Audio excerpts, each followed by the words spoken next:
نحمده ونصلي على رسوله الكريم أما بعد أعوذ بالله من الشيطان الرجيم بسم الله الرحمن الرحيم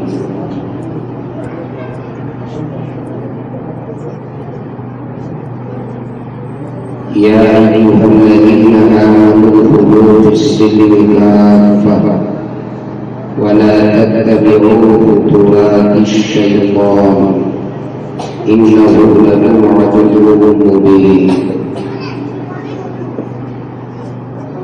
صدق الله العظيم.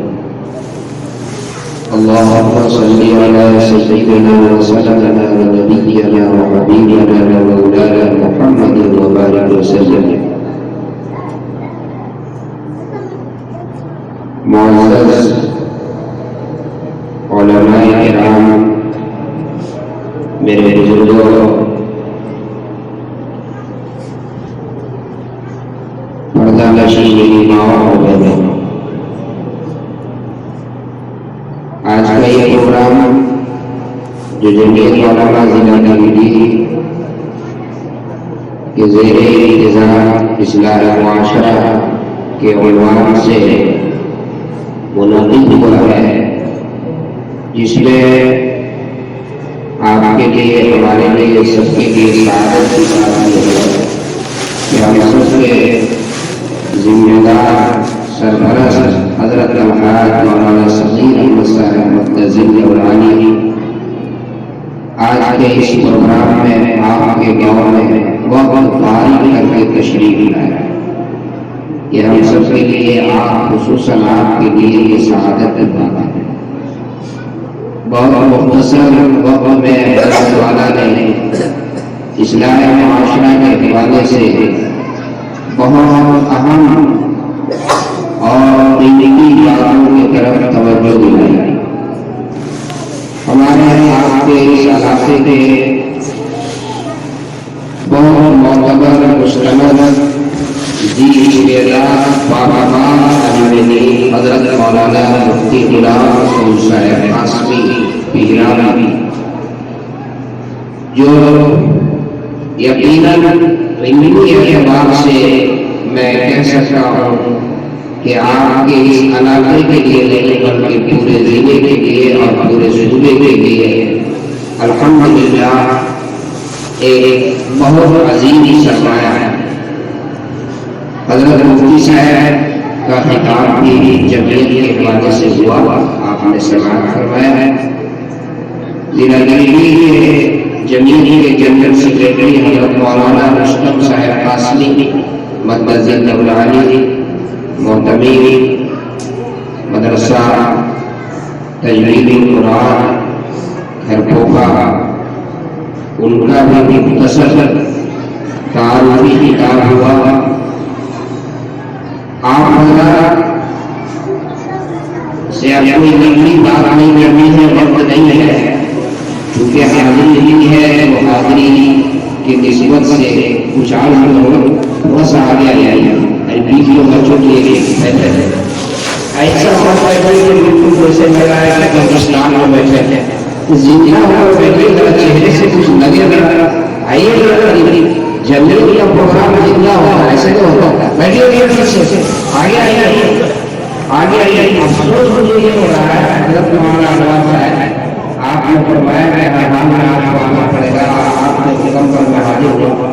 مجھے یہ بات سمجھ میں نہیں آئی کہ اس گاؤں میں نوجوان ہے ایسے بزرگ لوگ نوجوان ہے، کوئی نوجوان جو ہے سامنے نظر نہیں آ رہا. اب یہ بزرگوں کی کیا اصلاح ہے؟ نہیں سب ہمارے آدمی ہے، یہ ہم لوگوں کے مسئلے ہیں، ان سے ہم اصلاح کی کیا بات کریں گے؟ نوجوانوں کو ہونا چاہیے، لیکن نوجوان آنے غنیمت یہ ہے کہ کچھ ہماری ماں بہنیں بیٹھی ہوئی اور وہ غور سے سن رہی ہے. جیسا کہ میں نے سنا حضرت کا خطاب ہوا اور انہوں نے حضرت کے خطاب سے محفوظ ہو کر کے اور وہاں سے کچھ دوسرے ہونے لگے. ایسا مقصد نہیں، مقصد میں اس بات سے متاثر ہوا، اس کا مطلب یہ ہے کہ میری ماں بہنیں بہت توجہ کے ساتھ حضرت کی بات سنی. یہ سب سے اہم بات ہے. آپ لوگوں پر آج وہ فائدہ ہو گئی. کوئی بھی پروگرام بڑا یا چھوٹا مجمع سے نہیں ہوتا، اتنے ہی لوگ ہیں بالکل یکسو ہو کر کے اور زندگی کے ساتھ اس کو سنیے. آپ کے اسٹیج میں بڑے بڑے علماء تشریف رکھتے ہیں، سید علماء تشریف رکھتے ہیں. یہی آپ کا پروگرام کی کامیابی کے لیے کافی ہے. اتنے علماء تشریف لے آیا تو ان کی ہماری تشریف لا رہا ہے. میں مبارکباد بھی پیش کروں اور شکریہ ادا کروں گھاگرا حضرت مولانا انوار صاحب اور ان کے رفقا کتنی کے علماء کا، جنہوں نے اس اصلاح معاشرہ کا پروگرام مرتب فرمایا ہے. آپ کے اس محلے میں اصلاح معاشرہ کے حوالے سے دو تین چھوٹی چھوٹی باتیں میں عرض کر کے اپنی بات ختم کروں.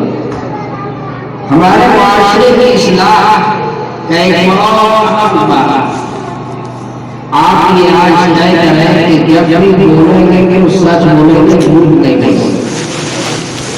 ہر بات پر جھوٹ، دین بھر میں سوچ بول دیتے ہیں. آپ پتہ نہیں چلتا ہے کہ آپ جھوٹ بول رہے ہیں اور یہ بھی نہیں سوچتے کہ کوئی گناہ ہے، یہ کوئی جرم ہے. علماء سے پوچھیے، مفتی صاحب سے پوچھیے، یہ گناہ کبیرہ ہے. پسند ہماری جھوٹ بولنا گناہ ہے کبیرہ ہے.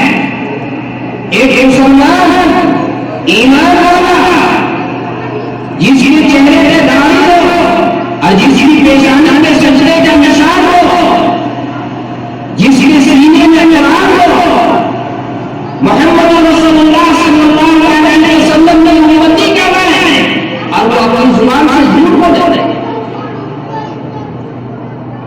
اس گناہ کبیرہ کا ارتکاب کرے. آج یہ نہیں کہ جتنے لوگ بیٹھے ہیں کہ انشاءاللہ جب بولیں گے تو سچ بولیں گے، سچ بولیں گے انشاءاللہ. حضرت پیران پیر حضرت اب شاہ اور قاضی جیلانی رحمۃ اللہ علیہ کا واقعہ جو ہم لوگ بچپن میں اردو کتاب میں پڑھتے تھے. وہ جا رہے تھے پڑھنے کے لیے اور ڈاکٹروں نے ان کو لے لیا اور ایک ڈاکٹر نے ان سے پوچھا کہ تمہارے پاس کچھ پیسے ہیں؟ پہلے چیک کیا کہ نہیں ملا. اس کے بعد پوچھا تو انہوں نے کہا کہ ہاں 40 درہم 40 اشرفی. کہا کہ کہاں ہے؟ وہ یوں ہاتھ اٹھا کر دکھایا یہ تھی مدد وہ اللہ نے سیل کر کے یہاں اندر ڈالا تھی. کہا یہ 40.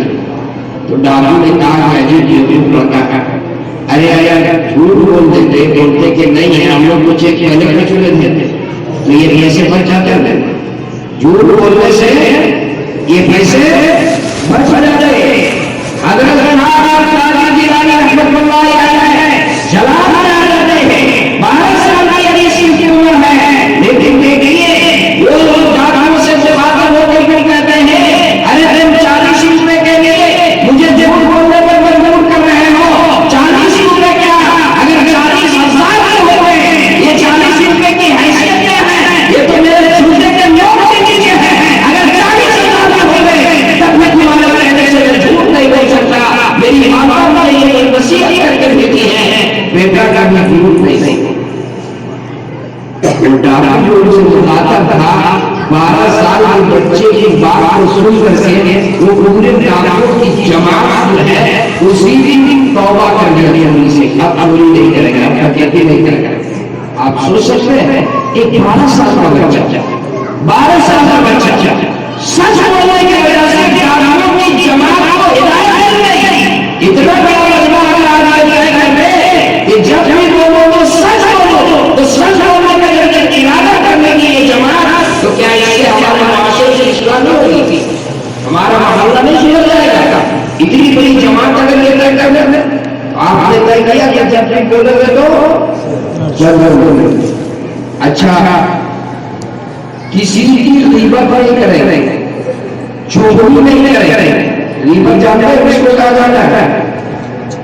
اپنے بھائی کی غیر موجودگی میں اس کے سلسلے میں ایسی بات کرنا کہ ان کو معلوم ہو تکلیف. اگرچہ وہ اس کا مستحق ہے، ایک آدمی چور ہے اور آپ اس کے کارخانے میں بیٹھ کر اس کو چور کہہ رہے ہیں، نہیں وہ کہہ گئے وہ اصل اس صحیح میں آپ کی بدماش ہے اسی لیے کہتا ہے. ارے بھائی صحیح میں ہے تو اسی لیے تو یہ غیبت ہے، ورنہ بولتا نا. آج ہماری جماعت کا حال یہ ہے، 4 آدمی کی غیبت ہے تو چاروں لوگ کرتے ہیں اور 5ویں کی غیبت کرتے ہیں جو ابھی وہاں نہیں ہے. اور پھر اس 4 میں سے جب ایک اٹھ کے چلا جاتا ہے تو وہ 3 منٹ تک اس کی شروع کر دیتے ہیں جو منٹ پہلے ساتھ رکھتا ہے. اور پھر 3 میں سے ایک اٹھ کے جاتا ہے تو 2 منٹ کے پھر اس کی شروع کر دیتے ہیں جو منٹ پہلے ساتھ رکھتا ہے. ایسا ہوتا ہے کیا ہوتا ہے؟ الغیبۃ اشد من الزنا. اتنی سخت یہ آپ یہ کہتے ہیں کہ انشاءاللہ کبھی غیبت کسی کی چوری نہیں کرے، کسی کی چوری نہیں کرے، دھوکہ نہیں دیں گے، کسی کو دھوکہ نہ دیں گے، فراڈ اس کو کرتے ہیں. آج آدمی عقلمند کو تصور کیا جا رہا ہے اور اپنے آپ کو وہ عقلمند کہلاتا ہے جو دوسرے کو دھوکہ دینے میں کامیاب ہو جائے، جو دوسرے کو دھوکہ دینے میں ٹھگنے میں کامیاب ہو جائے. وہ خود سوچتا ہے کہ میں بہت عقلمند ہوں، میں بہت ہوش مند ہوں، بہت ہوشیار ہوں کہ میں دھوکہ دینے میں ماہر ہوں، دھوکہ دے دیا. کہا کرتا ہوں ایک آدمی کے پاس 50 روپے کا نوٹ ہو، 100 روپے کا ہو، 10 روپے کا، اب وہ نوٹ تھوڑا پھٹا ہوا تو کبھی ایسا ہوتا ہے کہ دکاندار سے جا کر اپنے سے بتا کر یہ کہے کہ یہ دیکھیے یہ نوٹ ہے اور یہ پھٹا ہوا، چلے چلے کوئی نہیں کہتا، انتظار کرتا ہے کہ کب بجلی چلی جائے اور مغرب کے بعد آیا نوٹ لے کر کے، اور جب بجلی رہے اس وقت آستے سے جو ہے لپیٹ کر کے اس کو دے دیں. اور اگر بیچارہ وہ نہیں دیکھا اور اللہ لگ گیا تو بہت مسکراتے ہوئے دکان سے نکلتا ہے کرا وہ سوچا ہے چل گیا دھوکہ دینے کے لیے مسکراتا ہے، ہم نے چلا بہت بڑا کام کیا، بہت اچھا کام کیا. یہ دھوکہ ہے. پیارے آقا صلی اللہ علیہ وسلم مسجد نبوی سے باہر نکلے، ایک صحابی رسول صلی اللہ علیہ وسلم گیہوں کو فرمائے، گیہوں کا ڈھیر. اللہ کے رسول صلی اللہ علیہ وسلم نے اس گیہوں کے ڈھیر میں اپنا ہاتھ ڈالا تو اندر سے نمی نظر آئی. پیارے آقا صلی اللہ علیہ وسلم نے دریافت فرمایا کہ ہم نے اس کے اندر پانی نہ ڈالا. صحابی نے کہا کہ رسول اللہ علیہ اے میرے آقا میں نے اس میں پانی نہیں ڈالا، رات میں چونکہ موسم سرد ہے، ٹھنڈ ہے اور اوس پڑ رہی ہے، اوس پڑنے کی وجہ سے اوپر میں نمی آ رہی تھی، بس میں نے صرف یہ کام کیا ہے کہ پلٹ دیا، اوپر پر نیچے کر دیا، نیچے کو اوپر پر کر دیا. اللہ کے رسول صلی اللہ علیہ وسلم نے ارشاد فرمایا یہ بھی دھوکہ. اگر ارشاد فرمایا یہ بھی دھوکہ ہے. حدیث میں ہے وشف علیہ سمینا، جو دھوکہ دے تو ہم سے نہیں. آج کے اس مجمع میں یہ کہہ رہے ہیں جتنے لوگ ذمہ دار لوگ ہیں، آپ یہ کہہ رہے ہیں کہ ہم کسی کے ساتھ دھوکہ دینے کا کام نہیں کریں گے، جھوٹ نہیں کریں گے، غیبت نہیں کریں گے، کسی کو ٹھگنے کا کام نہیں کریں گے. اور چوتھی بات، یہ بات خاص طور پر نوجوانوں سے متعلق ہے، لیکن نوجوانوں کا مرتبہ کم ہے، لیکن جتنے ہی لوگ موبائل کا استعمال صحیح کریں، موبائل کا استعمال صحیح کریں. آج موبائل کا استعمال غلط ہو رہا ہے نہیں ہو رہا؟ سچ سچ بتائیے، آج موبائل کا استعمال غلط ہو رہا ہے نہیں ہو رہا ہے؟ آج موبائل کے ذریعے سے ناقابل غیر سے گفتگو ہو رہی ہے نہیں ہو رہی ہے؟ آج موبائل کے ذریعے سے بے حیائی عام ہو رہی ہے نہیں ہو رہی ہے؟ آج موبائل کے ذریعے سے زنا جیسا سخت سے سخت گناہ جو ہے آج عام ہو رہا ہے نہیں ہو رہا ہے؟ آج یہ طے نہیں کیے اس مجلس کے اندر، یہ طے نہیں کیے کہ موبائل کا استعمال کریں گے تو صحیح کریں گے. موبائل اس لیے بنایا تھا صحیح رابطے کے لیے، موبائل بنایا تھا، موبائل اس لیے نہیں بنایا تھا یہ اس کے ذریعے سے غلط رابطہ کریں. اور موبائل کے اندر جو نئے استعمال ہو رہا ہے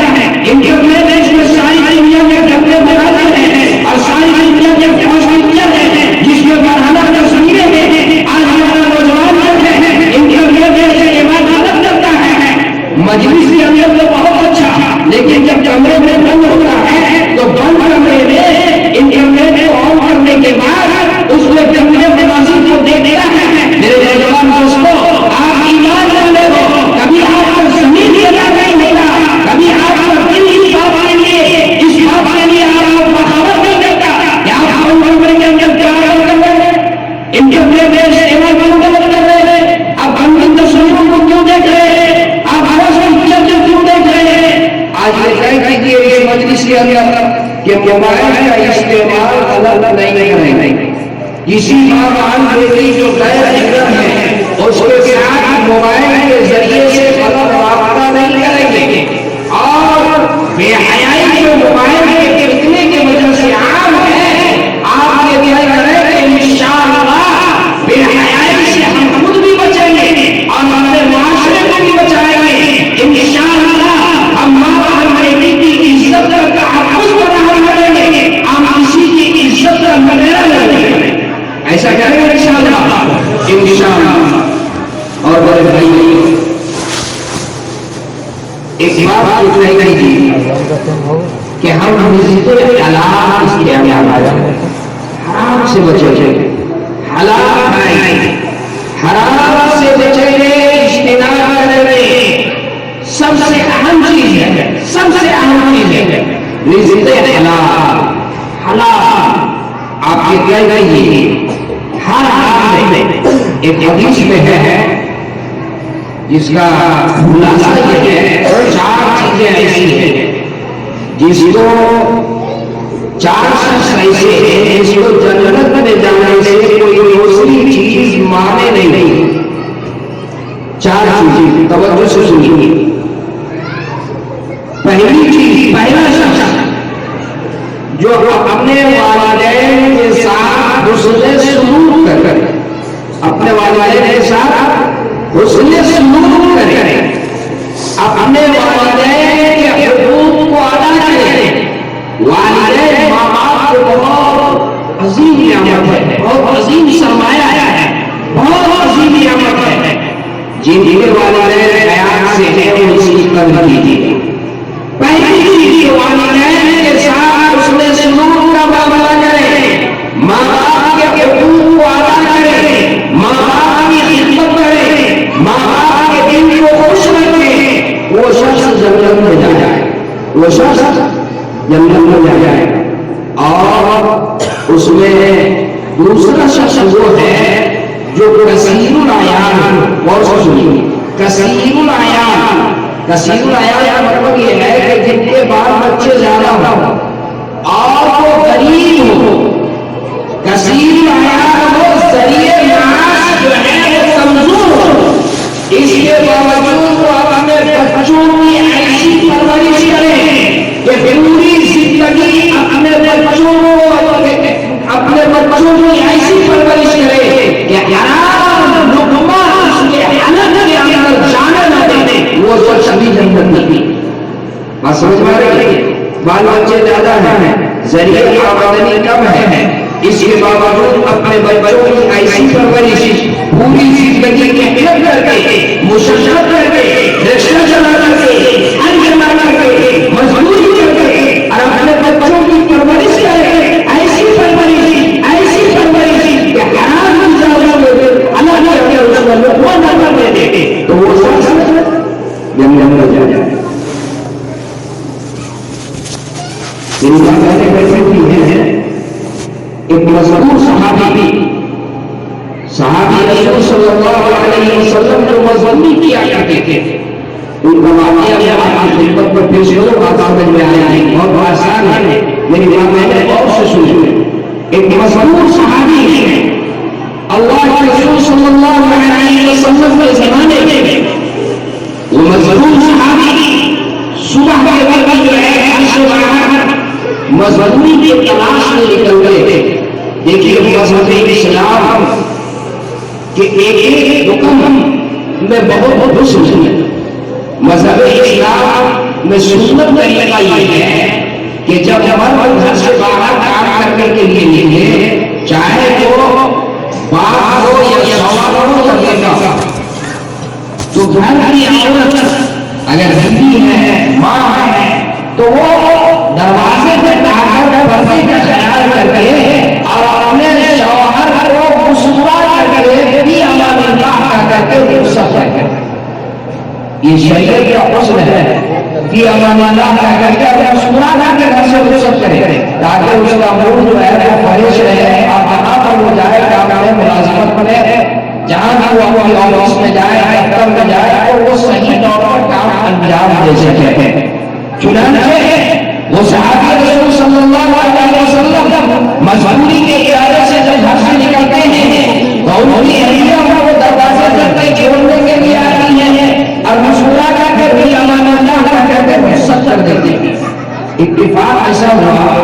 کہ شام کو جب وہ گھر لوٹے گھر میں کھانے دینے کے لیے کچھ بھی نہیں تھا، ایک دانا بھی نہیں تھا.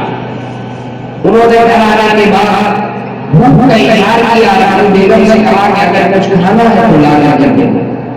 تو بیگم نے کہا کہ گھر میں کچھ بھی نہیں ہے، میں نے تو کل ہی بتا دی تھی کہ گھر میں ایک دانا بھی نہیں. تھوڑی دیر کے لیے وہ مایوس ہو گئے، تھوڑی دیر کے لیے ان کے چہرے کے اوپر اداسی آ گئی. ایسے موقع پر مرد اپنی عورت کے سامنے، شوہر اپنی بیوی کے سامنے تھوڑی شرمندگی محسوس کرتا ہے، تھوڑی سی چہرے کے اندر اداسی پیدا ہوئی. لیکن وہ بیوی جو ہے اپنے شوہر کے چہرے کے اوپر پوچھی کیا بات ہے، آپ مایوس کیوں ہو گئے، آپ غمگین کیوں ہوئے تھے؟ انہوں نے کہا مایوس اس لیے کہ میں تو واقعی میں بغیر کھائے ہوئے بھوکا سو جاؤں، لیکن مجھے یہ محسوس ہو رہا ہے، مجھے یہ ڈر ستا رہا ہے کہ کہیں تمہارے حقوق کے حق کی ادائیگی میں مجھ سے کوتاہی تو نہیں ہو رہی ہے. ایسے موقع پر بیچارہ درد شرمندہ ہو ہی جاتا. انہوں نے کہا کہ مایوس ہونے کی کوئی ضرورت نہیں ہے، سنیے میری بات. روزانہ ہم دونوں پیٹ بھر کر کے کھانا کھا کر کے سوچتے تھے آج اللہ رب العزت کی مرضی یہ ہے کہ بھوکے سو جائیں. تو جب روز کھا کر کے سوتے تھے اللہ کے فیصلے کو مثبت بناتے تھے، تو آج اگر بھوکے سونے پر ہمیں مجبور ہونا پڑا تو اللہ کے فیصلے پر جس طریقے سے کھا کر سو کر کے ہمیں آقا فیصلے کے اوپر نظر ناراضی تھی، اسی طریقے سے آج اگر کھائے ہوئے سونے کی ضرورت پڑ جائے میں اللہ کے فیصلے پہ آ جاؤں. بالکل مایوس نہ ہوں. خیر ہے دونوں کے آئے سو گئے.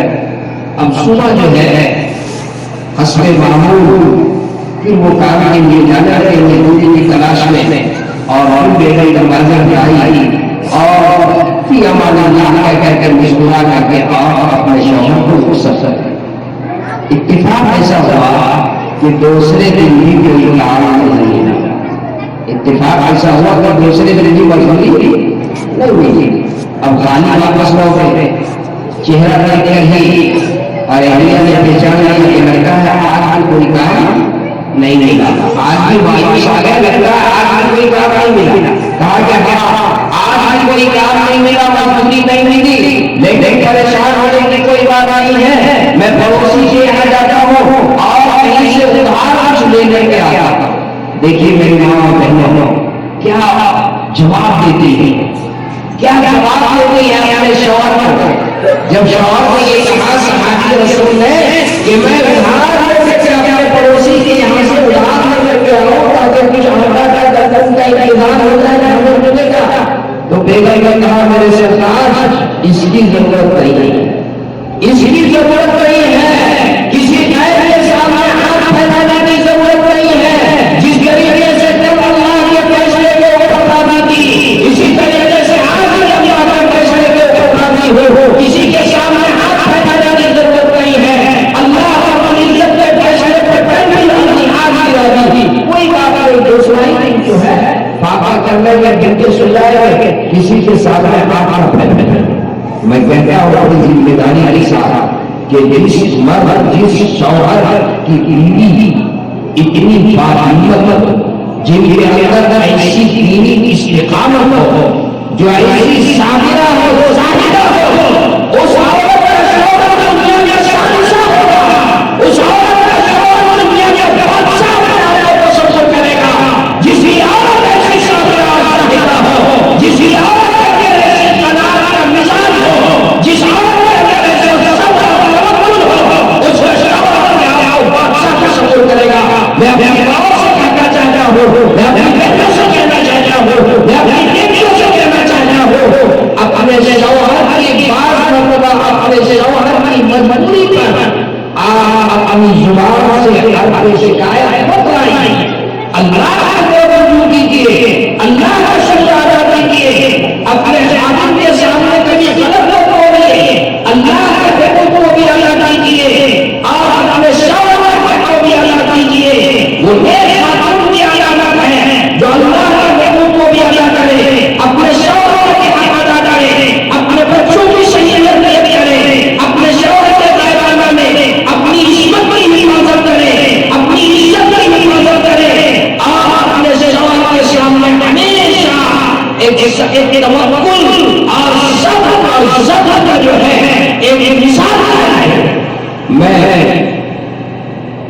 دو دن گزر گئے، اب تیسرے دن بھی وہ صحابی رسول صلی اللہ علیہ وسلم مزدوری کے ارادے سے پھر نکل گئے.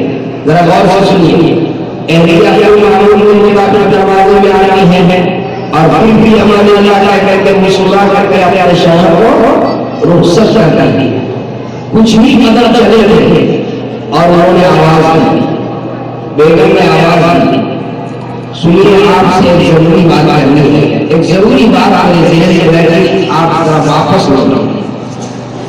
وہ جب واپس لوٹے، لوٹنے کے بعد جو بات وہ بیوی اپنے شوہر سے کہتی ہے، قسم خدا کی ایسی بات میری ماں بہنیں آپ اور سے سنے ہیں، ایسی قیمتی بات اگر بس ایک بات کے اوپر اگر عمل ہو جائے اور اس کو اپنے لیے نمونہ بنا لیں تو گھر کی جو ہے ہمارا گھر کا ماحول جنت نما ہو جائے. کیا بات کہتی ہے قیمتی بات؟ کہتے ہیں میرے سرکار سنیے، آج تیسرا دن ہے، پہلے دن بھی کام نہیں ملا، دوسرے دن بھی کوئی کام نہیں ملا، آج تیسرا دن ہے. کہیں ایسا نہ ہو اللہ کی مرضی کہ آج بھی کوئی کام وہ نہ ہو، کہیں ایسا ہو جائے کہ آج بھی کوئی کام نہ ملے.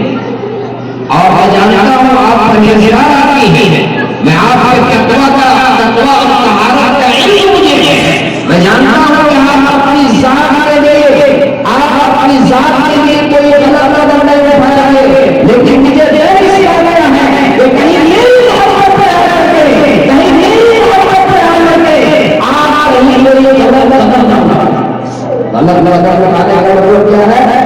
یعنی میری محبت پر آ کر چلے کہ میری بیوی کیسے میری تیسرا دن ہے، آپ کو یہ حرام غذا لے کر گھر نہ لائیں، حرام غذا لے کر گھر نہ لائیں.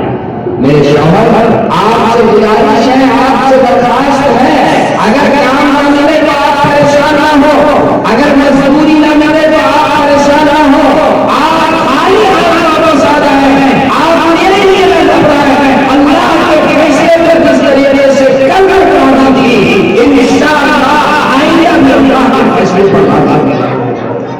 آپ سوچ سکتے ہیں جن کی بیوی ایسی ہو وہ شوہر کو کتنی ہمت ہوگی، وہ شوہر پہاڑ سے مقابلہ کر رہے ہیں، وہ شوہر واسطے سے اخلاق کا پہاڑ بن جائے گا. جب گھر میں بیوی اور گھر میں گھر کے خاتون ایسی صابرہ اور صادقہ. میری ماں اور بہنوں، میں آپ سے گزارش کروں، یہ آپ کی ذمہ داری ہے خاص طور پہ اپنے شوہر کے سامنے، اپنے خاتون کے سامنے کبھی بھی ایسی نوبت آ جائے تو آپ ایسی بات نہ کریں تو اس کو بیٹی کو تیز پہنچے.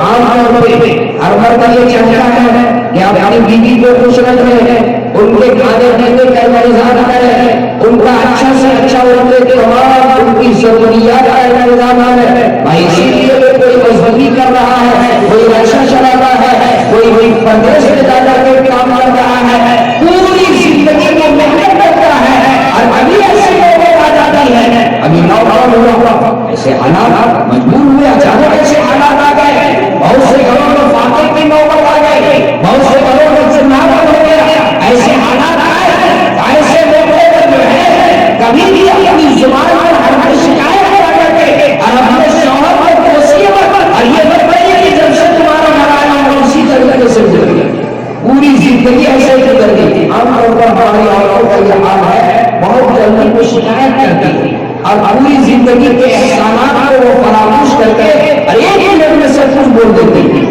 ایسا نہیں ہونا چاہیے. آج یہ کہہ رہے ہیں کہ انشاءاللہ ہم جب بھی جو ہے اپنے بچوں کے لیے، اپنے لیے، اپنی بیوی کے لیے، سب کے لیے ہم ہمارے رزق حلال حرام سے خود بھی بچیں گے، اپنے بچوں کو بھی بچائیں گے. کریں گے ایسا انشاءاللہ؟ حلال رزق ہے. تیسرا شخص دو ہے، میں یہ بتا رہا تھا کہ 4 شخص ایسے ہیں جو جنت میں ہوں گے. تیسرا گناہ سے بہت سنیے، یہ آخری بات کا عرض کر رہا ہوں، گناہ سے ایسی پکی اور سچی توبہ کرے کہ اس گناہ کے طرف اس کا لوٹنا اس کے لیے ایسا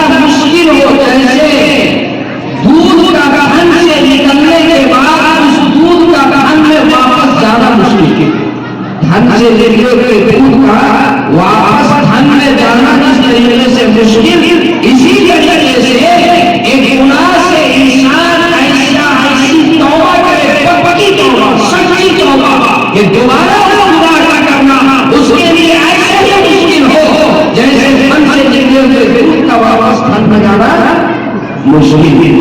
ایسی توبہ دور نبوی میں مفتی صاحب پوچھیے ایک عورت سے زنا کا عام سرزد ہوتی، اللہ رسول صلی اللہ علیہ وسلم کی خدمت میں خود حاضر ہوئی اور عرض کی یا رسول اللہ ارنی من الزنا، اے اللہ کا رسول مجھ سے زنا کا عام سرزد ہو گیا ہے، اے اللہ کا رسول مجھ سے زنا کا عام سرزد ہوا، مجھے پاک کر دیجیے، طہرنی مجھے پاک کر دیجیے.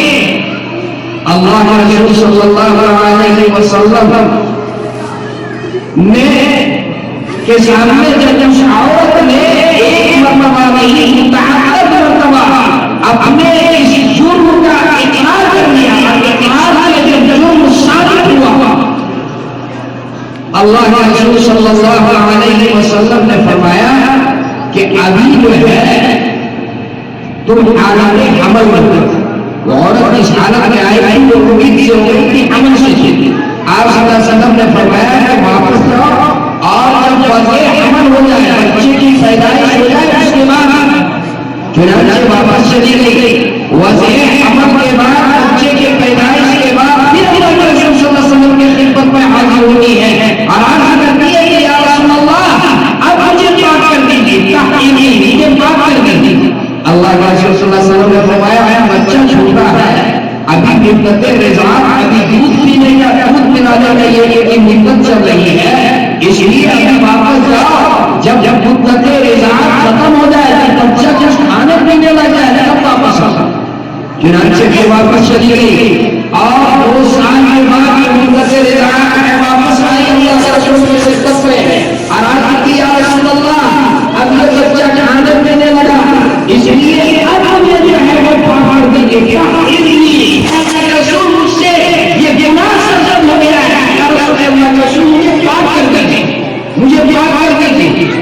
اللہ کا رسول صلی اللہ علیہ وسلم نے اب صحابہ پر حکم دیا کہ اسے سنسار ہے، کیونکہ وہ شادی شدہ تھی اور شادی شدہ کی سزا یہی ہے کہ اسے سنسار کر دیا جائے. اللہ کا رسول صلی اللہ علیہ وسلم نے حکم دیا رجل کا سنسار کر، اسے سنسار کر دیا گیا. اللہ کے رسول صلی اللہ علیہ وسلم کا حکم پر جب اس عورت کو سنسار کیا، وہ چھوٹا سا بچہ جو ہے خود پیتا تھا، اس چھوٹے بچے کے ہاتھ میں روٹی کا سب ڈالی اور اپنے آپ کو اللہ کے رسول کی خدمت میں سنسار کے لیے اپنے آپ کو اللہ کے رسول کی خدمت میں پیش کر دی. کسی صحابی نے اس عورت کے سنسار کے بعد اپنی زبان سے اس عورت کے بارے میں کوئی غلط تبصرہ نہ، اللہ کے رسول صلی اللہ علیہ وسلم نے فرمایا خبردار، اس نے ایسی توبہ کی ہے، اس نے ایسی سچی توبہ کی، اس نے ایسی پکی توبہ کی ہے کہ اگر اس نے توبہ میں تفصیل کر دیا ہے تو سب گناہوں کو معاف کر دیا، پوری انسانی کے گناہ معاف ہو جائے. اس لیے ایسی پکی اور سچی توبہ کی. میرے بھائیو آپ یہ طے کریں گناہ ہو سکتا ہے، انسان سے غلطی ہوتی ہے، گناہ ہو سکتا ہے، لیکن گناہ ہونے کے بعد پکی توبہ اصل میں دوبارہ گناہ سے نہیں ہوگا. ہم سے انسانی خوشی کا تقاضا بھی ہو جاتا ہے. اگر کوئی جھوٹ ہو جائے اللہ کے سامنے رو رہے گڑائیں اور اسے اقرار کریں اور پکی توبہ کریں. تیسرا وہ شخص ہے جو پکی توبہ کرے، وہ شخص کی جنت میں جائے. اور چوتھے وہ عورت جن کا خاوند اس حال میں دنیا سے چلا جائے، اس سے وہ عورت جو اس حال میں دنیا سے جائے کہ اس سے ان کا شوہر راضی تھی، ان کا خاوند ان سے راضی تھی، وہ عورت بھی جنت میں جائے گی. وقت زیادہ ہوا کوئی حرج نہیں ہے. اسلامی معاشرہ کے حوالے سے اور جمعیت کے حوالے سے ہمارے اکابر علماء کرام کی گفتگو ہوئی. کچھ باتیں میں آیا کرنا چاہ رہا تھا لیکن دماغ نہیں چل رہا ہے، آپ بھی دیکھ نہیں پائی. کوئی حرج نہیں، جتنے لوگ یہاں پر بیٹھے ہوئے ہیں آپ سب یہ طے کریں کہ جو باتیں کہی گئی جھوٹ نہیں بولیں گے، کسی کو دھوکہ نہیں دیں گے، موبائل کا صحیح استعمال کریں گے، حرام نہیں بلکہ حلال کھائیں گے، سود نہیں کھائیں گے۔ آج کل ہم لوگوں کے محلے میں ایک برائی آ گئی ہے، ایک بہت بڑی برائی آئی ہے، عورتوں کا سموہ بنا کر کے اور سود کا کاروبار ہو رہا ہے۔ شاید آپ کے یہاں پتہ نہیں آپ کیا ہو رہا ہے یا نہیں ہو رہا، لیکن میں جانتا ہوں کہ بہت سے دور میں بہت سے محلوں میں یہ کام ہو رہا ہے۔ آپ کے پاس علماء موجود ہیں، آپ علماء سے پوچھیے کہ یہ عمل درست ہے؟ یہ جو کمیٹی یا کسی جو کھیلتے ہیں، میں نے ابھی پیرا میں شاید کہا تھا بیسی کھیلتے ہیں، جس کو بیسی کہتے ہیں، یہاں بھی کھیلتے ہیں، ممبئی بھی کھیلتے ہیں، کلکتے میں بھی کھیلتے ہیں۔ 1 لاکھ روپے جمع کر رہے ہیں اور اس سے 60-70 ہزار روپے ملتا ہے، اس کو بولتے ہیں کٹ ہوگی، اور کٹ ہونے کے اور پیسہ لے لیتے ہیں۔ اے میرے بھائیوں سنیے، آپ نے کمایا محنت سے، آپ کی محنت کی کمائی ہے، پسینے کی کمائی ہے، لیکن آپ اپنی محنت کے جائز اور حلال کمائی کو اس میں ڈال کر دے رہے ہیں اور کچھ نیت کی صاحب سے وہ بالکل حرام، بالکل حرام، بالکل حرام ناجائز۔ اسی طریقے سے وہ جو عورتوں کی کمیٹیاں بنائی گئی ہیں اور جس میں ہفتے میں پیسے جمع کیے جاتے ہیں اور پھر ان پیسے کو اٹھایا جاتا ہے، ہماری اپنی بات کرنا نہیں، لیکن میں یہ بات جان رہا ہوں کہ یہ ہر گاؤں میں ہر محلے میں ہر جگہ یہ ہو رہا ہے، یہ سود ہے اور یہ سود کو فروغ مل رہا ہے۔ آپ یہ طے کیجیے، آپ آج کی اس مجلس میں چلانا سمجھ کے درجے میں طے کیجیے کہ ہم زندگی گزاریں گے، ہم سوکھی روٹی کھا کر کے رہیں گے، ہم چھت پر کے بنا کر رہیں گے، نہیں ہوگا ہم سائیکل چلائیں گے، نہیں ہوگی ہماری گاڑی، لیکن ہم سود کے کاروبار میں آپ کو ملوث نہیں کریں گے۔ اتنی سخت اللہ رب العزت نے فرمایا سود کے بارے میں مجھ سے مقابلے کے لیے تیار ہونا، اللہ سے لڑائی کی جنگ کر کسی کے اندر طاقت ہے، ہمارا آپ کے اندر طے کیجیے کہ سود کے کاروبار سے ہم بچیں گے۔ اسی طریقے سے رشوت نہیں، حدیث میں الراشی والمرتشی رشوت لینے والا، رشوت دینے والا، دونوں جانتے ہیں۔ آپ اگر اپنے گاؤں کے صدر ہیں، اپنے گاؤں کے سیکریٹری ہیں، اپنے گاؤں کے مکھیا ہیں، آپ کے پاس کوئی فیصلے کے لیے آتا ہے، اپنے گاؤں کا فیصلہ آتی ہے، تو آپ آئندے سے اسے 500 روپے دے کر کے آپ غلط فیصلہ مت کیجیے۔ یہ رشوت ہے۔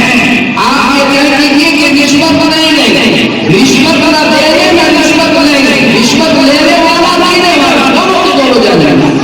اسی طریقے سے شراب ایک عام بات ہو گئی ہے، شراب کا پینا اس کو ہمارے نوجوان سمجھتے ہی نہیں۔ طے کیجیے کہ شراب پینے کے لیے ام الخبائث ہے، ام الخبائث شراب پینے کے بعد انسان نشے میں ایسا مدہوش ہوتا ہے، میں کہتا ہوں بڑی ذمہ داری کے ساتھ اس کے ہاتھ میں اس کی بیٹی کی عزت بھی محفوظ نہیں رہی۔ ایسا واقعہ ہوا کلکتے میں، دارالعلوم کا مشہور واقعہ ہے، قاضی صاحب کے پاس ایک 18 سال کی لڑکی اور اس کی والدہ آئی اور چک رونے لگی۔ قاضی صاحب نے پوچھا کیا ہوا، تو وہ بتائی کہ اصل بات یہ ہے آج میرے والد رات کے 11-12 بجے شراب کے نشے میں دھت ہو کر گھر آئے، میں اپنے کمرے میں لیٹی ہوئی تھی اور میری والدہ اپنے کمرے میں لیٹی ہوئی تھی۔ میرے والد کو اس کا تمیز نہیں رہا کہ میری بیٹی کس کمرے میں ہے اور میری اہلیت کس کمرے میں ہے، بجائے اس کے کہ وہ میری والدہ کے کمرے میں جاتے وہ میرے کمرے میں آئے اور میرے ساتھ میرے والد کے منہ کالا کیا، میری عزت کو لوٹا۔